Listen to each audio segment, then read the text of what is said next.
Greetings, it's Ian from RTO, and it's in the afternoon. I know, it is indeed. So how are you, Richard? I'm okay. I'm actually just out of bed about an hour and a half. So that's why it's the afternoon. Well, I can tell you now, we've had sun, rain, wind, and now it's bright again. And I can tell you now that I haven't got a clue what the weather is like outside. It's not raining because I can't hear it, put it that way. And we did see the Northern Lights on Thursday night. Oh, very good, very good. Yes, it wasn't very bright because I live in a well-lit place, but it was purpley in the sky. It was quite pretty. Anyway, enough of that flannel. We have got another video for you, and this is disappointing follow-up single. So you've a band that puts a great single out, and we feel that the next one was not as good, that sort of thing. It's easy to explain that. So it's the usual thing. Richard will go first, and I will go second. And I've got more bubbly numbers than Richard, apparently. I only have 2 today. That's it. And I've got 4. So, okay, I shall start. And my number 10 is a 1981 Kate Bush release, what I regard as her second best ever single. That's called Sat in Your Lap. Now, I thought that was just going to be one of those standalone singles because no album came out in 1981, although it did then feature in her 1982 album, The Dreaming. But the first single to come from The Dreaming, in other words, the first one after Sat in Your Lap, was the title track. Now, don't get me wrong, I do like it as a song. It's got that sort of Aboriginal Australian feel to it, but it's by no way a good single. It's a very, very, very poor choice. There's very little hook to it, very little melody to it. And as I say, I do like it, but to me, it's such a disappointing follow-up to Sat in Your Lap. She actually had another disappointing follow-up with There Goes a Tenor. And there was one track in particular called Suspended in Gaffa from that album that was really screaming out to be a single. And I believe it was in France or somewhere because there was even a video made for it. But for me, the number 10 is The Dreaming, which follows Sat in Your Lap by Kate Bush. I tend to agree. I mean, Sat in Your Lap's a great song. Mm-hmm. I like The Dreaming, don't get me wrong. I think it's a really pleasant song, but I don't think it's not single material. Yeah, that's a good start. Okay, my number 10 comes from ELO in 1986. Now, they brought out Calling America, which, okay, it's a very 80s track, but it was quirky. It got a nice melody to it. I quite liked it. And then the follow-up, So Serious, it was just more of the same. And you can sing the words to Calling America to the tune of So Serious. I just was very disappointed. I didn't expect it to sound. I know with Jeff Lynne, you're always going to get the same formula, but this was just too similar. Yeah. It was very formulaic. However, I love So Serious. I think it's as catchy as hell. I would actually have gone So Serious to Getting to the Point, which I thought was a very bland follow-up to it. Now, I can understand So Serious, your choice. I love it, always have. I love those 2 singles, but hey, there you go. Yeah. That's your choice. But you're going to hate me for this, for my number 9. You're going to turn the video off now. Okay. Okay, you ready? Settle yourself. Okay, you see the steam coming out of your ears very shortly. Get a drink. Okay. 1973, Status Quo released one of their best ever singles. In fact, their best single, Caroline. 1974, they followed up with one of the most bland, generic 12-bar blues songs in Break the Rules. It's an okay song, and it's a jam basically, and it's a jam because everyone is credited to writing it. So that just came about in the studio. It's nothing like Caroline at all, and it works well. Break the Rules on the Cool album, it does. It's actually pretty good. as a single, no way. And I don't know how it got in the top 10. If you look at that album, and if you wanted a big top 10 hit, the one track that I would have released was Fine, Fine, Fine, because it's got that sort of punchiness, catchiness, cool type. But although Break the Rules is okay, it is, even in 12 Gold Bars, it's the one that sticks out like a sore thumb. That's, for me, no. So Break the Rules, following Caroline by Status Quo. I'm not. I like Break the Rules. Don't get me wrong, but I don't think that should have been a single either. I don't think it should have been. No, there are some better tracks on that album. I mean, Fine, Fine, Fine's good. I mean, if you wanted something a bit raunchy and heavy, Don't Think It Matters, or even Backwater. Yeah. Far better songs. So I'm not too disappointed, actually, because I as much as I love that album, that's my favourite Core album. I think that is one of the weaker tracks on the album. Although it's a brilliant track, it is one of the weaker tracks. Anyway, my number 9, we're going to go back to 1962. And the single that really, it took this band to stardom, the Tornadoes and Telstar, big hit, Size of America. And then they followed it up with a thing called Globetrotter.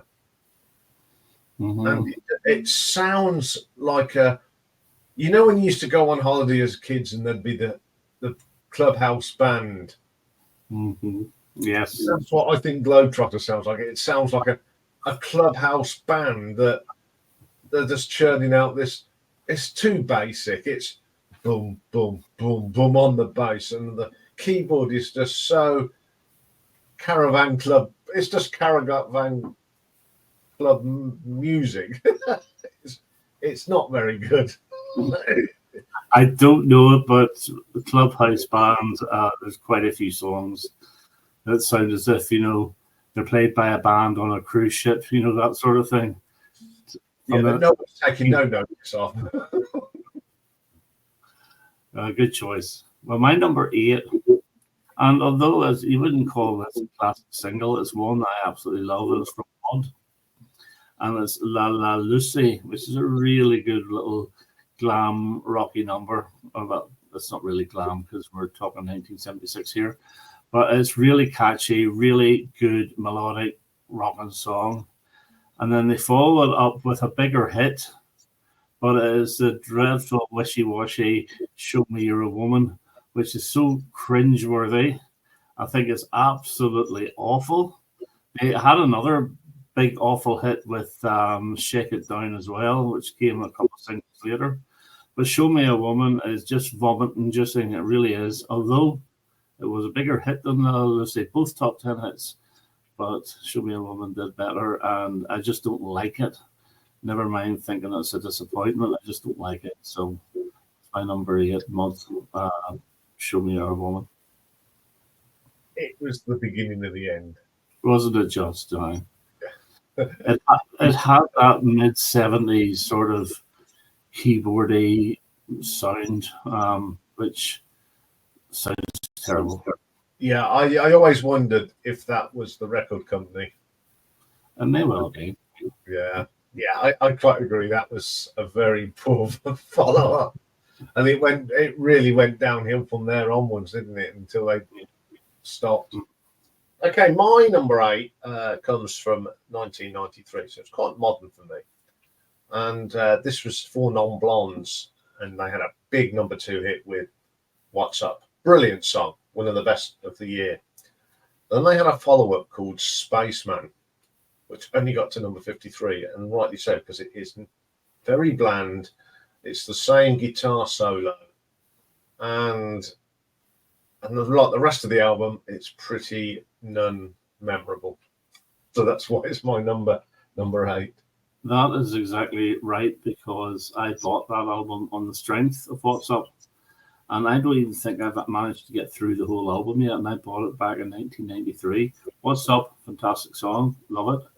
But I think I got through half the album. I thought, this is crap. So, yeah, totally agree. Great choice. Well, my number 7, I'm going to offend every Paul McCartney and Wings fan in America, because for some reason, the American guys and gals love this track, and I just think it's weak.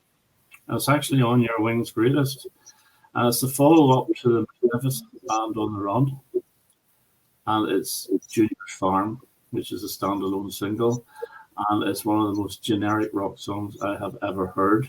It tries to be melodic, but it's not. It's strange to be melodic, and it's just, I don't understand why they released it as a single. If you flip the other side, you get the country-flavoured Sally G, which is 100 times better than Junior's Farm, but for some reason, over in the States, they love that track. Maybe it's because it's just more hard rock it's not really hard rock, than what we would normally go for. But as a follow-up to Band on the Run, I think it is very poor, and that's my number 7. Can't agree more, really. I don't think Junior's Farm has got the same thing, and I love Sally G. I think that's a terrific song. But the trouble is, I mean, no offense to you, America, if Paul McCartney stood there with a triangle and hit it, it'd get to number 1 in America. But, over here, I don't know I think it was aimed at the American market. Probably was, actually, yeah. Yeah, but it's not. You ask people over here in the UK about Junior's Farm, yeah. I don't think it got top 10 here at all. No, yeah, I don't think it's sort of sunk without being noticed, with it. Okay, my number 7, back in 1983, a certain track by New Order got to number 9, Blue Monday. Mm-hmm. Absolutely brilliant song. Mm-hmm. It was another crossover from going from more of the indie sound to more electronic. Great song, loved it. And then they brought out their follow-up was Confusion. Yeah. 12, and what it went too extreme. Mm-hmm. Lost a lot of fans, I think, that song, because it was too dancey. Yeah, I didn't really like it either. I liked the one after that, or it might have been 2 after that, Thieves Like Us. But I agree totally. I bought Blue Monday, and whenever I was actually quite excited to hear this new track, Confusion, and I thought, no, not for me. Sorry. So yeah, it was. I don't know what. As you said, they brought out the next 2 singles were much better. That shouldn't have even. Whoever considered that as a single got it wrong. Yeah, that's a bit like the next one. That's also 1983, my number 6. Now it's a band you don't like, or you can't get into, and it's the Style Council. And their debut hit was Speak Like a Child, which I thought was out of this world, really upbeat, breezy, summery, loads of horns, and really catchy. And the next one was a funk track called Money Go Round, which I did buy. I bought it, and I said, oh, this is great, because I was a Paul Weller freak. But I never liked it. Although now I actually do like it, the full 12-inch version. But to put that out as a second single for a brand new band was such a mistake. It really was. And where Speak Like a Child got into the top 5, Money Go Round failed to make the top 10. And I think it got to number 11 and then just went flying down the charts.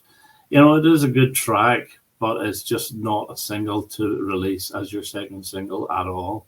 And if you buy the 7-inch, that it's really the 12-inch version cut in half. So it fades out at the end of side A and then fades back in again at side B, which never works. It doesn't matter what single you do, it never works. Didn't work for Don McLean's American Pie. It definitely does not work for Money Go Round. So my number 6 is Style Council's Money Go Round. Yeah, don't know much about them because I heard I think when they did that, I can't remember even what it was called. I was no, I don't want to listen to this. This is not. I like a bit of rock. Okay, my number 6, a band called Whitesnake. Now they've been dormant 84 at 85. All of a sudden, you split the band up. All went quiet, and then in 1987. They brought a new single out, new band, Still of the Night, killer. Wow, this is brilliant. We like this. Big hit. I think it got to number 16, which isn't bad for a rock band in the UK. Pretty good. And then they went and rehashed one of my favourite songs by Whitesnake. The upbeat "Here I Go Again." It should never be played like that. That was done for America because they had to change the words. They had to change hobo to drifter. Yeah. But I don't like the intro there. Ding, ding, ding. No, it's supposed to be a nice John Lord keyboard intro, not this American jazzed up rock. And John Sykes putting twiddly bits on that didn't need twiddly bits. It's a pile of junk. It really is. And it's turned out to be their most famous song as well. Yeah, no, but I don't like that version. I never will. I don't mind it.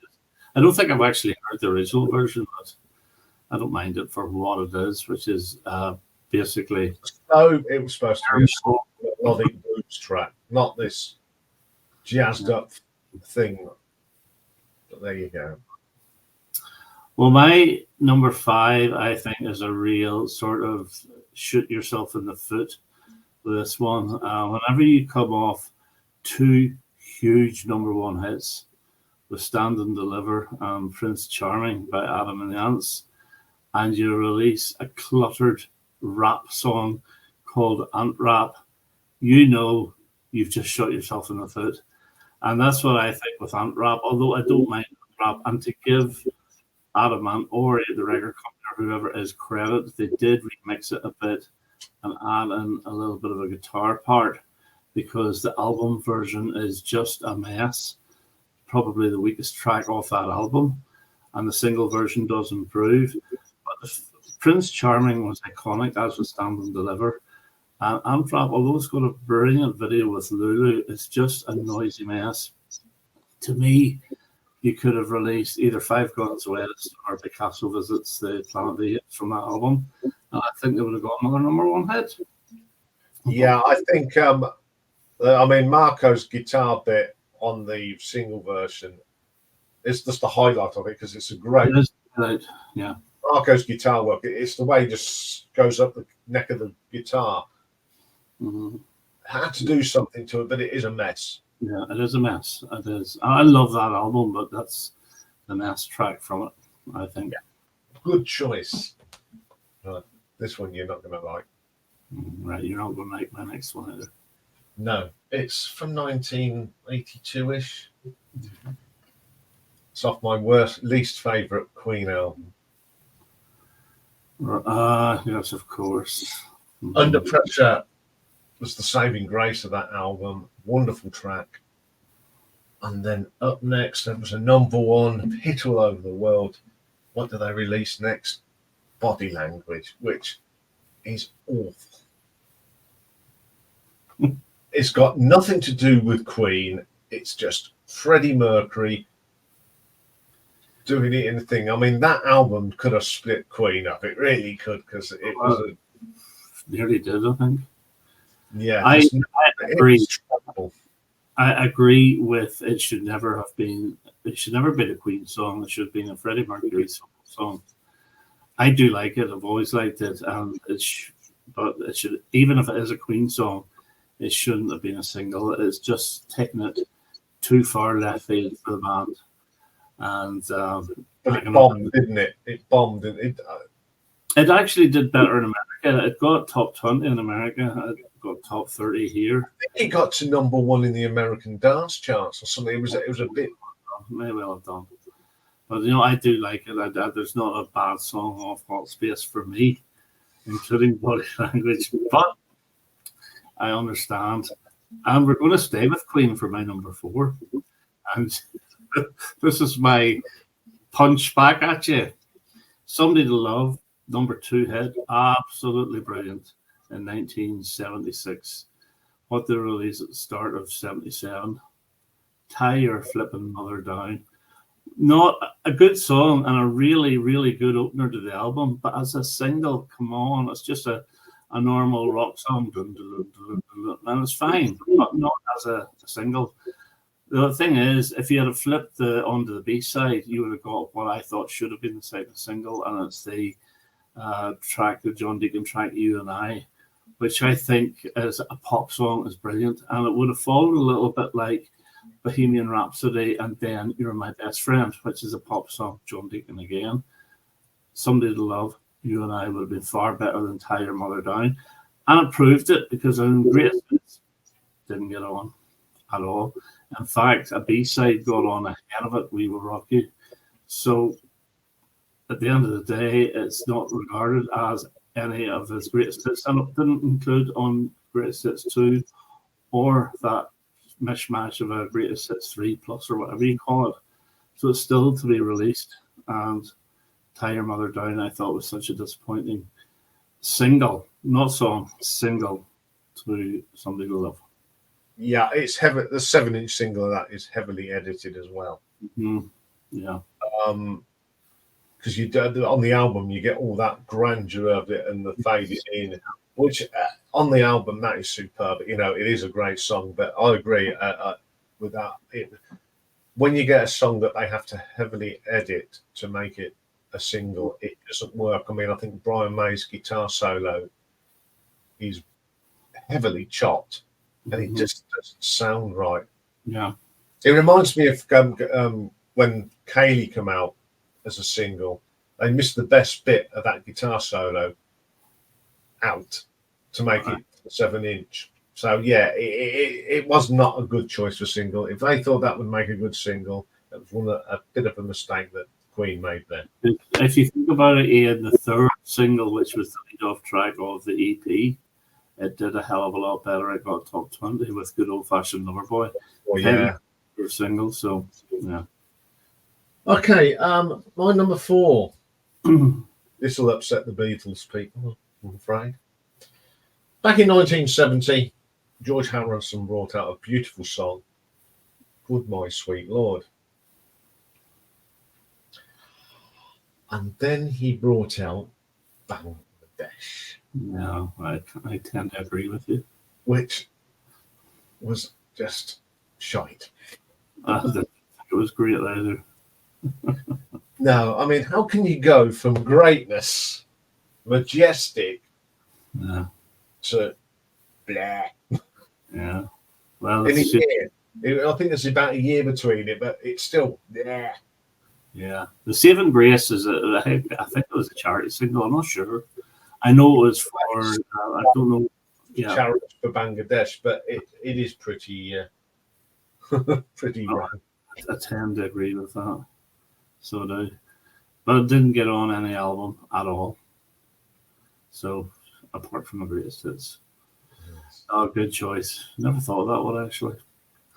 Well, my number 3 is from the Bee Gees in 1987. And whether you like them or you loathe them, or especially this track, You Win Again, to me, it's a classic Bee Gees song. I absolutely adore it.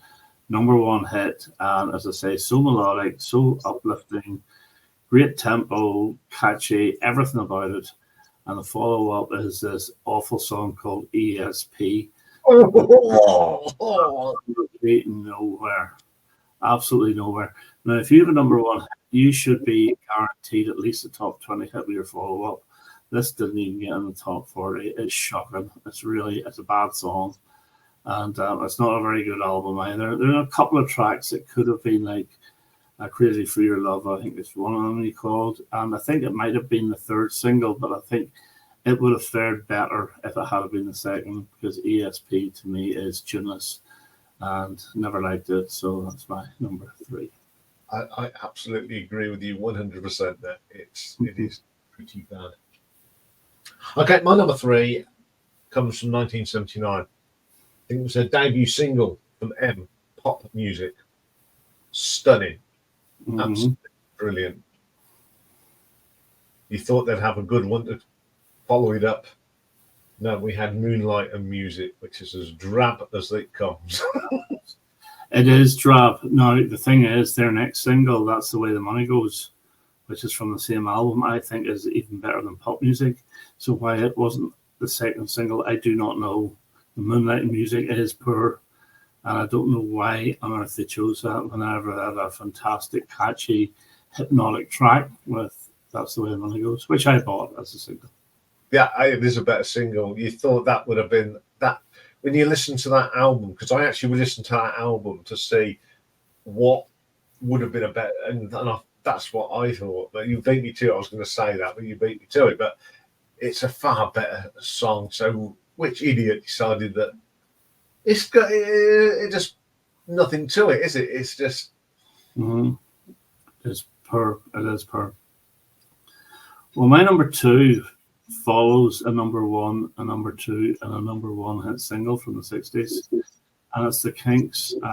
So you had You Really Got Me, number 1, All Day and All the Night, number 2, Tired of Waiting for You, great song, number 1, and then they release Everybody's Going to Be Happy, which is shockingly bad for a start, and the progression they made with those songs is just halted. It's like a very mediocre rhythm and blues beat track from the mid-60s that any band was playing. It was so poor it failed to get the top 10. I think it was number 11 or something. And it only got there on the strength of those previous 3 singles. Didn't get on any of the albums, and quite rightly so. But they did start getting on track a little bit with Set Me Free and See My Friends and so forth. Dedicated Forward of Fashion. But until the end of the day as well, sorry. But Everybody's Going to Be Happy. It's just a poor track, and it seems as if it was just thrown together to get something out, and it's just crap. It is actually crap. So that's my number. Yeah, I tend to agree that I think there was a lot of press of them that had these monster singles, and they wanted something, and the pressure from the record company. They just. You might be thought they just throwed anything out just to shut them up. Mm-hmm. And I think you can tell, and you know how Ray and Dave Davies think. I think that could have been the 2 fingers up at your ear. Here's what you want, but we just want to possibly, yeah. Possibly. But what a good choice, absolutely good choice. Okay, and my number 2. 1981, one of the big hits of the summer of 81 for Monica, Japanese Boy. Fantastic song. And then she, a follow-up, Little Lady, and she sounds like a hyena. I don't know it. I didn't even know she had a follow-up, so that's how bad. 50, and then she disappeared. Right, okay. I didn't even know she had a follow-up. It's dancey. It's nothing like Japanese Boy. It's the total opposite. And she sounds in a lot of pain. And you really do like that Japanese Boy. That is a real guilty pleasure for you. It is. Quite rightly so. Yeah, I listened to any. I mean, I was a young lad, and I just like quirky music, but that is shockingly bad. Yeah, I don't know what. So when you hear it, you'll go, "Oh my god, what happened?" Well, my number 1. Now, I want you to have a guess here. It follows a number 1 hit single in the early 70s. But what number do you think this crap song got to? Probably number 1. It did get to number 1. 2 number 1s in a row. And I'll tell you, the good one is Mungo Jerry's In the Summertime. The awful one is Baby Jump, which is shockingly bad. It is completely tuneless. It takes away that sort of jug band feel of In the Summertime and makes it into a bit of a very bland, mediocre rocker. It did get to number 1. I don't know how it got to number 1 because it's the most undeserving song of a number 1 hit single. Now, in those days, Mungo Jerry released about 3 or 4 tracks on each of their singles. They were maxi singles. Every other track on that is better than Baby Jump. It's just awful. It's absolutely awful. I don't even, if I'm making a Mungo Jerry playlist, the hits, I exclude it. I just can't stand it. It's rubbish. And that is my number 1. Baby Jump. I've been listening to a lot of Mungo Jerry lately for a ranking. So, yeah. I thought Mungo Jerry was a bit hit and miss, even on the albums. There's some great songs. Yeah. But and that is one of them. I don't like Baby Jump either. It's just it's terrible. Absolutely terrible. Okay, my number one, and it's quite apt. It is a number one because it's status quo, and of course today would have been the late Rick Parfitt's birthday. He would have been, I think, 76 today. So, happy heavenly birthday to the greatest rhythm guitarist of all time. Mm-hmm. And back in 1994, they weren't going through a sort of a lean period, as I say, but they did bring out a really good single called "I Didn't Mean It." Got to number 28, which wasn't bad. And I think you know what my worst follow-up is. Sherry, don't feel me now. Oh, what an insipid, drippy. And I can tell you now, there are far better songs on that Thirsty Work album than that. It's like a tea bag. It reminds me of a tea bag that's been used 15 times. It's just lifeless. The words are, "Give me a bucket, please." There were so many better songs, and there were songs from them sessions that didn't even make it onto the album that are far better than that rubbish. Yeah, it's not great. I don't dislike it that much. Oh, I hate it with a vengeance. I thought you were going to pick maybe Who Gets the Love, the follow-up to, I think it was Ian Complaining. But That's another. Oh no, that's a great song, Ian. Listen to it again. It's a really good song. I've heard them do it live. That was bad. Oh, even better. Anyway, there was some interesting ones there. So I know you haven't got so many bubbling unders. So. I've only got the two, and I put these as bubbling unders because although I don't think they're disaster follow-ups, but I just don't think they're that brilliant. And one of your favourite singles of the 70s is Devil Gate Drive, and the follow-up to that is Too Big, which again is a bit like the Status Quo Break the Rules. It's a basic sort of 12-bar blues track, which doesn't really go anywhere. It tries to be catchy, it tries to be glammy, and I think it's just pushing it a bit too far, and it's a weak track now. Luckily, after that, Susan Quattro released The Wild One, which was much better. So Too Big, disappointing, but not a disaster. And it's the same with my second and last bubbling under. It's the follow-up to the House Martins' Happy Hour, and it's the track Think for a Minute, which I do like the song. It's on the album, but it's a band version that's on the album. What they've done is they've stripped it back and given it an acoustic song, and I don't think it works as an acoustic song. I think it's better as a band. Although most people think the acoustic version is better, I think the band version is better. But no, not a huge fan of For a Minute anyway. And so those are my two bubbling numbers. Okay, well I'll go through mine quickly. First one, back in 1982, Bow Wow Wow come out, I Want Candy. Brilliant. Mm-hmm. This thing called Louis Quattro. Oh no, Ian. Louis Quatorze is a fantastic track. It's a bit perverse. I know, it's fantastic. I just think it was not a very good, and it didn't chart. And there's a damn good reason why it didn't chart. There's two versions of that. There's the original version, and there's that new version. I know the subject matter. You wouldn't get away with it today. No, I just think it wasn't as good as I Want Candy.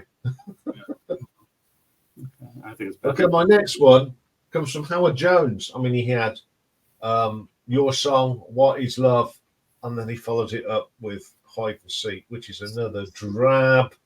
Yeah, that to me is an LP track. That to me is a very, very good LP. Deep cut. But that is not a single at all. No, when you have them two poppy, really good singles. Okay, 1985. ZZ Top. They brought out Stages, which was a bit of a change from Eliminator stuff, but it was still quirky. But then they decided to bring out Rough Boy, which is sounds too much like I Need You Tonight off Eliminator, but they've put all the electronic gimmicks on it, and it went downhill from there, because I think the follow-up to that is was it Woke Up With Wood or something, which is Wow. Velcro fly, and it's absolute dire. That's when I sort of switched off for a little while because it just never really did anything. My next one, Genesis. Oh, I can guess. Let me guess. 1991, we had No Son of Mine, which isn't bad. And then they followed it up with Again Dance. Oh, right, okay. Tacky video, tacky song. What? Yeah. Yeah. And then my last one, I haven't got, I thought I'd got, I don't know, my list is all that, but my last one, 1992, U2. Off the Act All Baby, we had Who's Gonna Ride Them White Horses? Really good song, really good single. Next time they come out was the dreaded Zeropa album and Stay. Yeah, well, fair enough. It is. And then Lemon. I mean, what's going on there? Two absolute awful tracks, and that was, I think, that was it for me with U2. That's a lot of people for you too. Yeah. I don't think they've ever recovered since. And you'll find out more about U2 because I'm doing bad U2 songs on Tuesday. So you know where most of my songs are from the 90s and 2000s. Yes. Anyway, that was a bit of fun for the first one back after our little break. Next time we will have another guest, and it will be on a Sunday. Just waiting for confirmation from Simon. But we did the 90s. We've really set ourselves a challenge. We're going to look at 2000 songs that we thought that were number one, and we've had a lot of fun. We've been chatting between ourselves, and I found it a lot easier. Yeah, I thought we should have got to number one. Yeah. So I thought it was much easier than really I expected it to be. I thought I'd get about 5 here, and I won't be able to do it, but I think I've got 7 up in 100. Yeah, so that's a lot. So that'll be a week on Sunday, not Saturday, because we have to record it on Saturday evening. So this one will be a bit later than usual anyway. So I did say that earlier today, but it'll be up before the end of the day. So it only leaves me to say thank you very much, Richard. Thank you very much. And it's goodbye for me. And it's goodbye from him. Excellent. Bye for now, folks. Bye.